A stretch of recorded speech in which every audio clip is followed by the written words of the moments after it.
Greetings and salutations. This is another attempt to take a deep, interesting look at one of the best gaming clans in Sri Lanka, Xiphos eSports. And today, in that initiative, we have Chatura and Chaturinder. Introduce yourself to the general masses, gentlemen. I'm Chatra Jayasekar. Actually, I'm the head administrator of Xiphos eSports. That's next generation. I started taking up the leadership 6 months ago. It's been a very short-term assessment for me, but I'm still growing with it. I'm planning to, revolutionize esports in Sri Lanka. Perfect. Okay. I'm Zephyr, so I'm the treasurer of Xiphos actually. අපි දැන් ඔයාලා ගැන පොඩ්ඩක් දැනගත්තා. So we're going to try to get a more interesting look at Xiphos eSports itself. From what I've heard, there's a lot of prestige going behind the history of your clan, and we would like to hear it straight from the horse's mouth. Chatura, what then the introduction as Xiphos eSports? Yeah, Xiphos was previously known as Death Company. It's the first clan in Sri Lanka. It was a casual gaming clan back then in 2005. At one point, the owners of DC, that's the short form for Death Company, they wanted to give it to a younger crowd, that they are able to much more, diversify the concept of esports in Sri Lanka, and then in which it was rebranded to Xiphos eSports. If you all want to know, the inspiration is coming from the Greeks. The Spartans are very well known. Probably they are one of the strongest armies back then. So that's the inspiration that was brought in which it was named as Xiphos eSports. It's our 16th year, and in another 2-3 months it will be our 17th also. I'm proud and I'm privileged to be the head admin of Xiphos actually. Then keep Qatar, it's easy to assume you guys come from a rich history as well. And you guys have been clan members quite a while as well. So what I want to know is, as clan members that are part of the Sri Lankan esports atmosphere, has that journey been rewarding for you too? I want to know both of your opinions on this, so let's start with Chatur. Yeah, it is really rewarding actually, because it's not the esports that we had most probably 10 years ago. The esports now, it's it's on another level actually. We never expected the esports to come to this level, so obviously it's very rewarding, as admin as well, the recognition that they give towards us. It's difficult as a person for me to exactly explain it, but it's really rewarding the fact that you get recognized throughout the esports, what do I say, the atmosphere is amazing. So in which it's obviously very rewarding, but it has not come to that stage yet. You can see it'll definitely it'll be even more rewarding in the future. Before I was an admin, I used to be a player. I used to play Overwatch. So back in those days, it was playing with the team, with the guys and all, and having these in-game LAN tournaments. That was a really during those days with the crowd, the cheering. So I felt really exciting, and that's. Alright, now this next question is something that I've been wondering for a while, right? We've probably talked about this before, but there's a certain stigma around video games in general, be it parents, be it other governmental entities, or yada yada yada, right? And this stigma has been bothering the gaming scene for quite a while now. I want to ask, since you guys are especially high-ranking members from a very well-known clan, has the stigma around gaming affected your personal lives? Like the fact that both of you being admins from Xiphos, and you both of you putting time in to practice and be better, and take care of all the structural stuff when it comes to your organization. Has that personally affected you in a negative way, the perspective that people have? Well, it's like this. The first, if you want to talk about negativity, first thing is to influence your parents to understand what esports is. That's the first thing. It's very difficult because they're very old school. Yeah, so it's not really easy. Yeah, so they think that when you play a computer game, they're you don't get anything out. But if you talk about esports, there are millions. It's $1 million economy there. That's something that has been a bit difficult to influence. But then they are kind of getting around about, but it's all because of the lack of information that given about esports. Even in other medias we've seen, they've talked bad about games and how it's affected children and all. So there is a negativity, but there are also positives. It's a different stigma actually. Like you said, it's difficult to analyze also, but most of the time it's as a clan and as myself as well, if we can influence more people to look the good side of esports, we can go a long way actually. Chaturinder, any comments? Same thing, no? Same thing actually. Alright. Something else I want to essentially add on to the previous question, right? Since you guys are admins in the clan, this is especially for you two. Has that particular stigma ever bothered you when it comes to the recruiting process? Because it's always a must to have like a future generation of your clan to ensure that it keeps going on, right? So when it comes to pursuing for new members, searching for new talent, and especially having to convince their parents that joining the clan is not going to be a negative thing for them. Has that ever been a bother? Have there ever been incidents like anything that you would like to share? Yeah, of course. Like even back in Death Company, like we had like so many stuff. Like I don't want to mention the player's name, but he was very young. Like he was 13 years old, and we had to actually like he used to come to LAN, and he had to like tell lies to his mom saying that he's doing something totally different, but playing games. So, but it's worth it actually. Like at the end of the day, like it's the fun that you also need in playing the game. Also, esports a lot of people forget about esports. Is they think about the money more than the money. It's all about having fun and being the best out of everyone. In terms of recruitment, yeah, if you see like I have seen like a lot of people, they recruit every Tom, Dick and Harry. I mean, like I don't know how they do that, but we have a different screening process. We screen a lot of players. We get the cream of the players.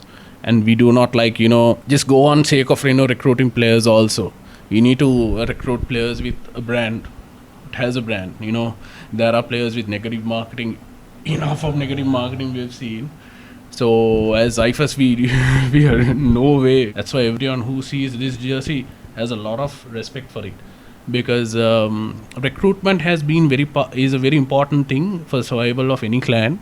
So just like me and him who got recruited 2016 and 15, we never expected to be admins, but now we got the opportunity to do it because after going through a lot of process and going through a lot of screening, a lot of decisions behind it, and it's not easy being an admin, like giving someone an opportunity to come up and like start making stuff happen. So recruitment is very important, but there has to be some sort of guideline when you're doing recruiting. The next question that I had to ask are basically you two as personally sports athletes. Esports is not easy because there's so many people out there, but there's not so many people that have the talent and the ability to do so, right? So that's essentially, like you said, the cream of the crop, right? How much of a time sink do you think it is to essentially be a good esports athlete? Let's take it from your personal stances. I would like to hear your perspective first. Back in when we were used to school, like we used to just come after home and just start playing till 12. But now since like we are working and having most of our private lives also, it has gradually reduced, but we always find time to play. So usually it's about 2 to 3 hours actually. But if you really want to like be you want to represent Sri Lanka, or if you want to be SSCG gold medalist, you need to dedicate a lot of time. Because it's like really strong, the competition, not like those days. If it's a really competitive player, at least every day, at least 3.5 hours you have to dedicate. And that dedication should happen. If it's a console player, that means a single player has to at least play 3.5 hours. But when it comes to team games, it's different. Not everyone has the same time as you. So you have to find another way, finding time with the same, guys or the girls in the same lobby and start playing. 3.5 hours of forward is actually the time duration if you want to be an esports athlete and actually want to compete. Alright, Chatrinder, your perspective on this? Back when we were like playing as a team, I used to play Overwatch. So when I was with my team, so like it actually mostly depended on my teammates as well, because like they had their own stuff as well. We try to at least maximally we try to like at least have like around 2 hours, but sometimes it just it goes on, drags on, because like after we lose a few matches and then, yeah, true. So like sometimes like there have been times that we have played till like 1 to 2 a.m. So like mostly in the night, since my teammates, also like a few of my teammates are working as well. So like during those days I used to be like in my I was at uni. So yeah, so even I also have to like wake up early in the morning. Kind of like depends on like the commitment that you have with your teammates. So yeah. This next question is a bit of a doozy. But what I want to know is, it's something that a lot of people have been like thinking about, right? It's the fact that the general structure of esports in Sri Lanka, it follows a very clan-like structure where we have a lot of clans in Sri Lanka that compete to be the very best, and even the standards that we have to follow kind of adhere to that, especially with the Clan of the Year award being a thing that SSCG purely follows, and that creates a lot of, some people believe that it creates a sort of a decadence between the clans, and this belief comes from the fact that there's another belief that if clans work together, we essentially start polish their talents together to create better talent. That those kind of opportunities get cut off because of the clan-based best clan of the year approach. Do you think that assessment is not true? Do you think the current structure works perfectly, or do you think it can be subject to change to make it better? Definitely, I agree with you on that. There has to be a change actually. It's like this, so when it comes to clans and organizations, you name it, whatever you call it, there has to be some sort of a competition. And there's a reason why we have brought up this, branding and, all the sort of things that we are talking about right now because of these clans, especially us and other clans. There are a lot, I can't name all of them.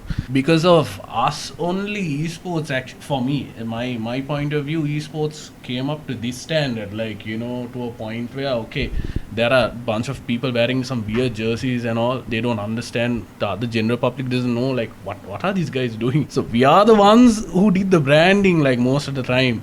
The clans also, in line with GLK and all, they also did the branding as much, exclusively they have done, it's come to a long way. But also there is a point, what you're saying is regarding this best clan award thing. Yeah, every clan wants to be the first number one, right?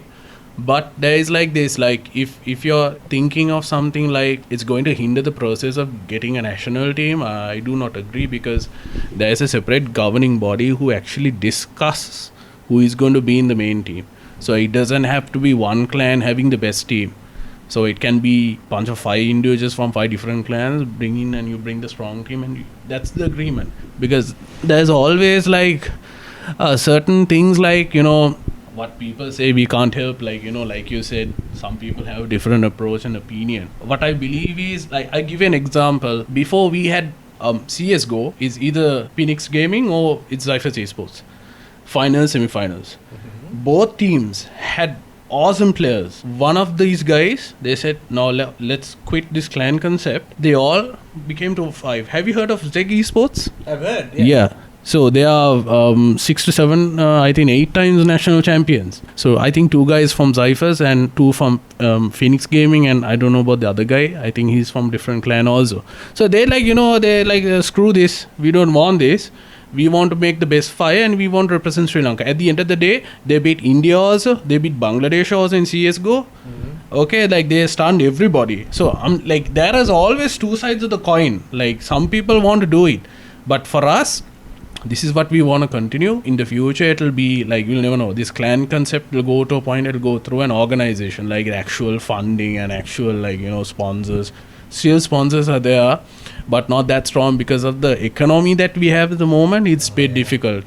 So, but as clans and other clans, they also have their sponsors. We have our sponsors. We always find a way to improve esports here. There's always 2 sides of the coin, Manul, actually. Whoever who wants to, disagree can disagree, others will agree. That's a fine perspective again. Once more, these kind of opinions will last, no matter what the structure of the organization is.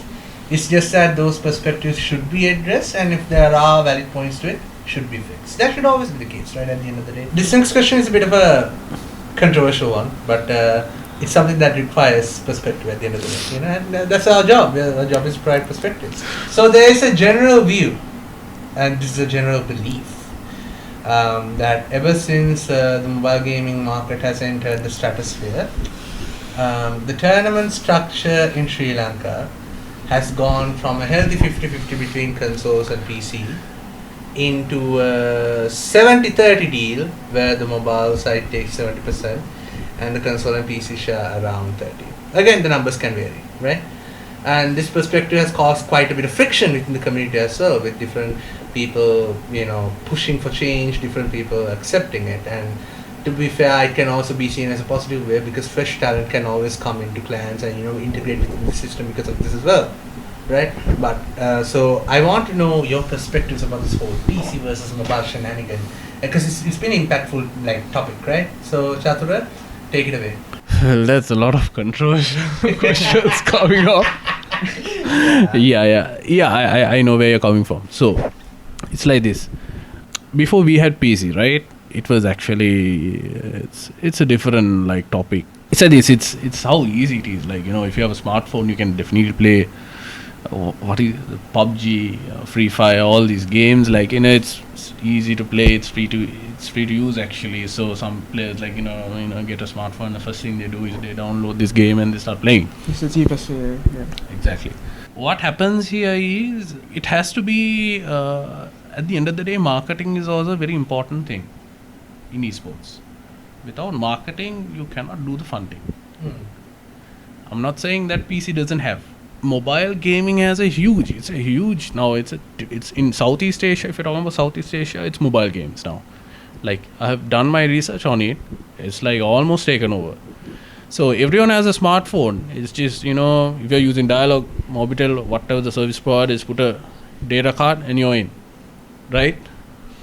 So the reason there's a friction, I don't know, my point is, the friction is because, like, if you have your specific PC spec, now for an example, if you want to play a game like Valorant or Counter-Strike Global Offensive, that game actually relies on frame, like, FPS, right? FPS, you should have a good FPS if you want to be very competitive in the game. In general, like the PC gaming concept, like, Counter-Strike and all these games, like, anything, it can be Dota, League of Legends, all that.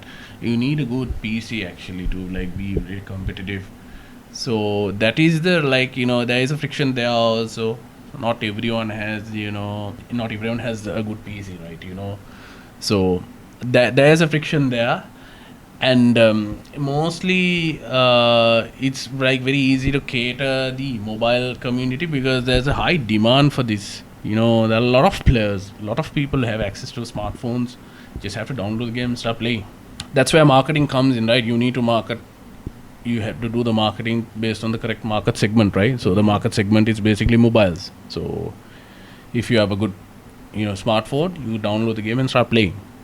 So that doesn't mean PC is dying. Actually, it's still there. Like, if you take an example of Valorant, it's like gone, like surpassed CS:GO as far as I know. People are going to hate me for this, but I can see, like, Valorant is like going over like CS, but CS is in EU is really strong. In Southeast Asia, Valorant is really good. So it can differ. At the end of the day, it's up to like us to actually come up and start making like tournaments, for an example.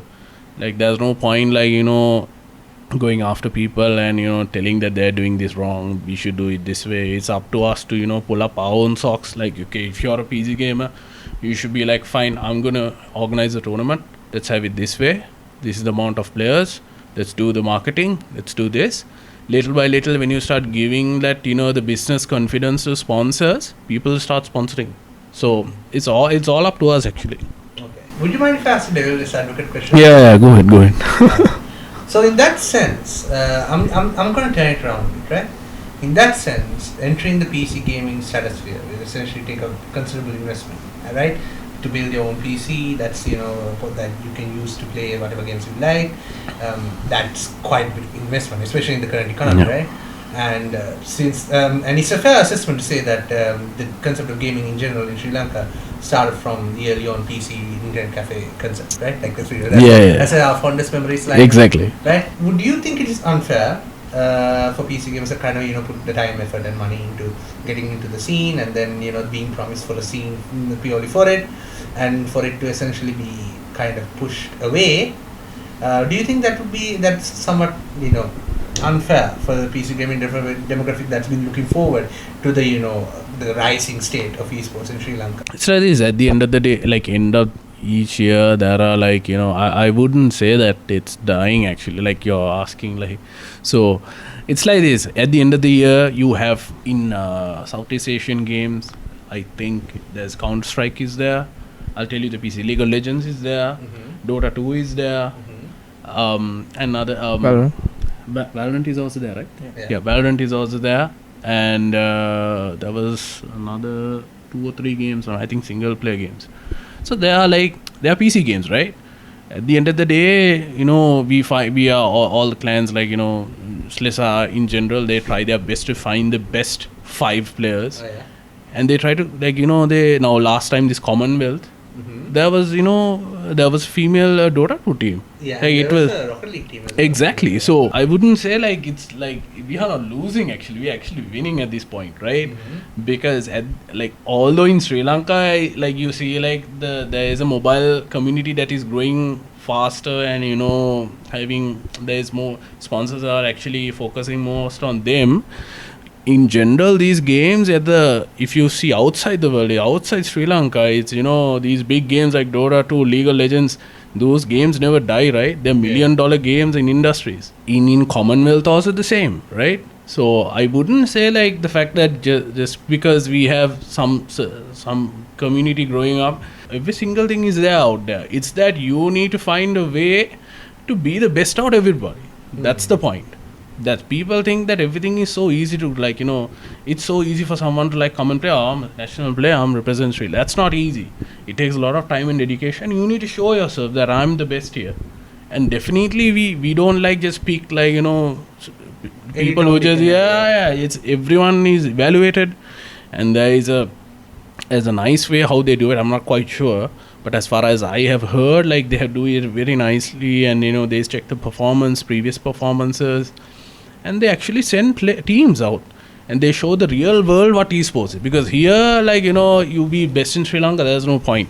If you want to be the best in the world, you have to be up for it. So I don't believe the fact that it's taking over and all that. No, that's in terms of marketing. There's a huge say for mobile games, but I don't believe that. We've talked a lot about esports and clans today, but I think it's high time we take a chance to showcase you two as people. Yourselves, your real self, Chatura. Not the Xiphos real Chatura and Chaturendra. So let's be real. Most of us grew up with video games. Most of us, we got our life lessons to video games. I mean, at least me, I was right. What I want to know is, are there any special video games in your heart that that stay with you to this day? For example, could be life lessons, could be early memories, whatever, right? What video games stay closest to your heart? Start with Chatura.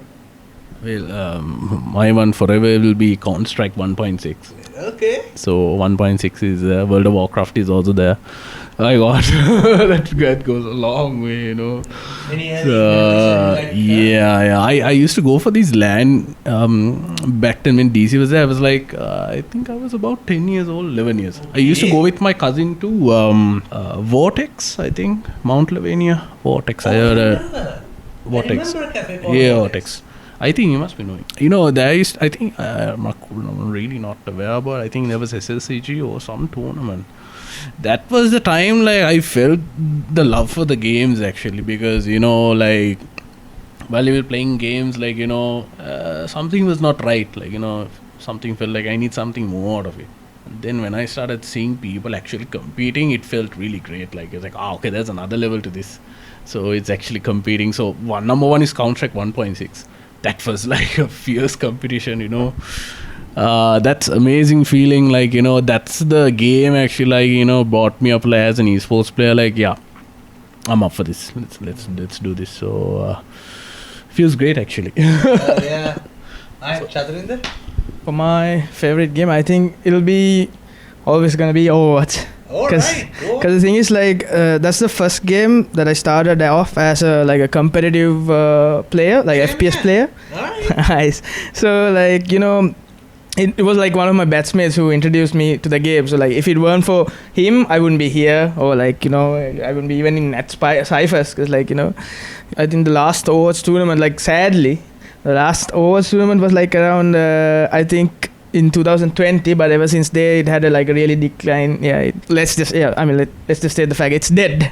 I really hope they have a comeback, because they're gonna be releasing Overwatch 2. back in October. The free-to-play approach as Yeah. well. Yeah, and which is great since like most of the players they like who've been trying to play for competitive Overwatch, they have to buy the game. So like Or they go for the poor man's Overwatch, Paladins. true, yeah.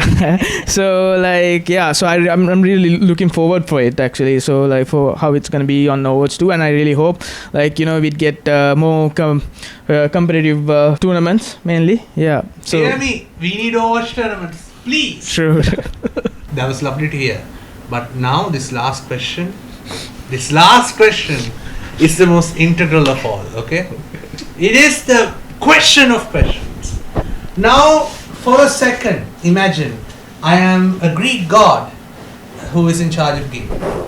And I look through the mirror and I see Sri Lanka and I pick up two talented individuals that can change one thing when it comes to the structure of esports in Sri Lanka. Just one thing, right? To the best of their knowledge, the best decision that they can make to make things better. Now, I am the god of gaming and I bestow the power to you two, right? What I want to know is, what would you change, Shakti? Well, there are a lot of stuff. One thing. I'll go to the main one. Okay. So, most of these tournaments have this best of one concept.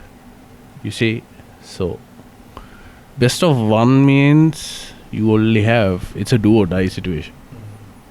But if you have a best of three, that will actually change a lot, because anyone can have a bad day on that day. You may be the world class player today. You can be a big guy, with Soma, what do you call, in Dota you call it MMR, big guy with the highest Yes, MMR. But at the end of the day, everyone, at least one team or one individual always will have a bad day.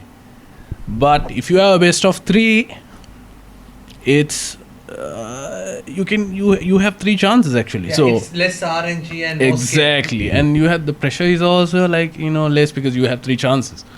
That is one thing that I would like to change a lot, because I saw a tournament recently. They had best of threes, and it was really good actually. So that is something that we need to change, because that's been there for a long time now. That's because of the time factor. The events take about 1 or 2.5, almost 2 days, and in those 2 days only all best of ones. So if I have to change, I would want to change all these tournament structures, and these best of ones should be best of threes, and grand finals be best of 5. Yeah, I agree with you as well. So that is something I would like to change, but let's see in the future. I'm using my power to try to push that thought into the masses as much as possible. The camera will do that for us. Thank you. Chaturinder, your turn. I bestow this power on you. What would you change? I mean, for me also, it's the same feeling actually. I agree with him as to. No same answers. Come on. If I want something changed throughout from esports, I think it would be maybe live telecasting through esports to our television, maybe to get the influence in. Okay, so national television channels broadcasting esports. Or maybe a separate channel for us. That actually is a nice, valid idea Yeah. that can easily be implemented with the government-assisted structure that we have today. Don't you think so? Holy shit! That actually would be pretty fucking sweet. I'm not gonna lie. Yeah, true. Alright.